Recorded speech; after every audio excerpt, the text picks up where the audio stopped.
최근에 제가 일주일 넘게 비트코인 영상을 올리지 못했는데요.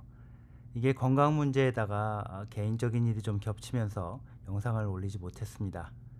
건강도 많이 회복이 됐고 이 개인적인 일도 잘 해결이 됐습니다. 다시 자주 비트코인 영상을 만들어서 올리겠습니다. 자, 오늘은요. 비트코인 가격과 관련해서 한 가지만 얘기를 하려고 합니다. 언제나 그렇듯 제가 생각하는 개인적인 관점이다.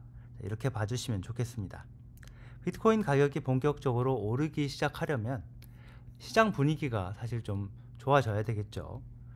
보시다시피 지금 트럼프 정부의 관세 정책, 특히나 중국과의 관세 전쟁, 이게 진행 중이죠. 중국 관련 주식들을 보면 그날 나오는 뉴스에 울고 웃고 그러고 있는 중이죠.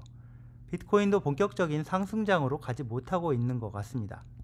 관세 전쟁이 정리가 되거나 연준이 금리를 내리거나 아니면 둘 다 동시에 일어나거나 이렇게 되면 시장이 상승세를 보이지 않을까 이렇게 보는데요. 근데 개인적으로 놀랍게 생각하는 거는 지금처럼 경제적인 불확실성이 계속되는 상황에서도 비트코인이 아주 선방을 하고 있다는 겁니다. 7만 불 초반대로 떨어질 수도 있다. 6만 불대까지 갈지도 모른다. 이런 전망도 있었는데 가격이야 사실 모르죠. 어떻게 변할 수 있는지. 그렇지만 보시다시피 이렇게 7만 5천 불 이런 수준까지 떨어졌던 적도 있기는 한데요. 한 달 정도를 보자면요. 근데 이렇게 8만 4천, 8만 5천 불 이런 수준을 지금 또 보여주고 있습니다. 비트코인은 갈 길을 잘 가고 있다. 저는 그렇게 보는데요. 왜냐하면 큰 그림에서 봤을 때 달라진 게 없습니다. 국가 차원의 비트코인 경쟁을 보면요.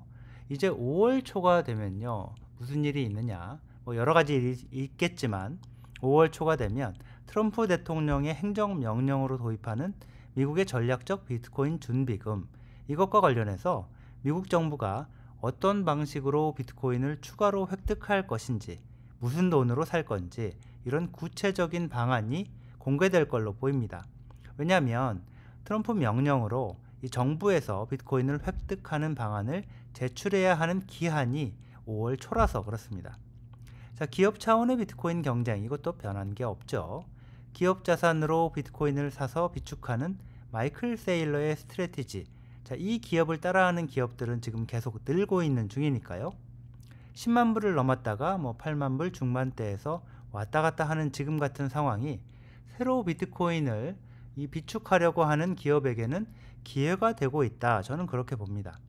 또 개인 차원의 비트코인 각성, 이것도 빨라지고 있다고 보는데요. 바로 CBDC, 중앙은행이 발행하는 디지털 통화, 이게 큰 역할을 한다고 보는데, 개인이 돈을 얼마나 갖고 있는지, 어디다 쓰는지 실시간으로 정부가 검열을 할 수가 있고, 필요하면 돈을 쓰지 못하게 통제하기도 쉬운 돈, 권력자 입장에서 가장 바람직한 돈이 바로 중앙은행 디지털 통화 CBDC인데요.